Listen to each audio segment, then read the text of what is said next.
चंडीगढ़ के व्यापारियों को उम्मीद है कि केंद्रीय बजट में उनके हितों के उपाय होंगे। बजट इस महीने की 23 तारीख को पेश किया जा रहा है। व्यापारी संगठनों ने चंडीगढ़ व्यापार मंडल के जरिए सरकार से मध्यम वर्ग के कारोबारियों के माकूल उपायों के ऐलान की अपील की है। पिछली बार तो जो बजट इंटर्म बजट आया था उसमें तो हमें कुछ नहीं मिला था।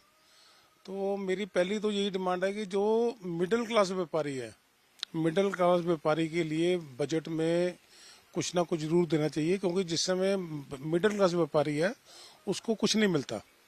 हमेशा मैंने बजट 2-3 बार देखा है, उसमें हमें मिडिल क्लास व्यापारी को नहीं ज़्यादा मिल रहा। तो एक तो उसमें कुछ ना कुछ सरकार को चाहिए कि मिडिल क्लास व्यापारी का ध्यान रखते हुए ये बजट बनाया जाए, और हमें ये उम्मीद भी है कि इस बार ऐसा बजट आएगा। व्यापारी संगठनों का कहना है कि ऑनलाइन शॉपिंग पोर्टल के मुकाबले फिजिकल स्टोर में मुनाफा कम है, लिहाजा उन्होंने एक समान जीएसटी दर लागू करने की मांग की है। सरकार से अब के बजट में हमें काफ़ी उम्मीद है कि भाई ये बैलेंस बजट लेके आएंगे।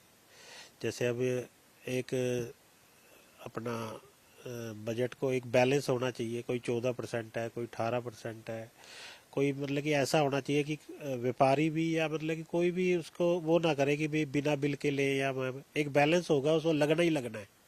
ऐसा बजट आ जाए तो सारे ही उसमें बैलेंस हो जाएगा। देखो सरकार को तो आ ही रहा है, मतलब कि रेवेन्यू आ ही रहा है, अगर बैलेंस होगा तो चोरी कम हो जाएगी। तो सरकार से ये चाहते हैं कि जो टैक्स लगा हुआ है उसको थोड़ा कम किया जाए, और जो हमारे मार्जिन है वो इस वक्त बहुत कम है।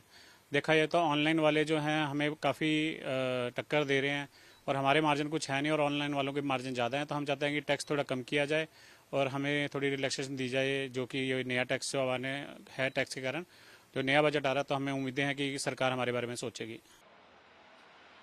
केंद्रीय वित्त मंत्री निर्मला सीतारामन इस महीने की 23 तारीख को बजट पेश करने जा रही हैं। व्यापारियों को उम्मीद है कि सरकार बजट में उनकी मांगों पर ध्यान देगी।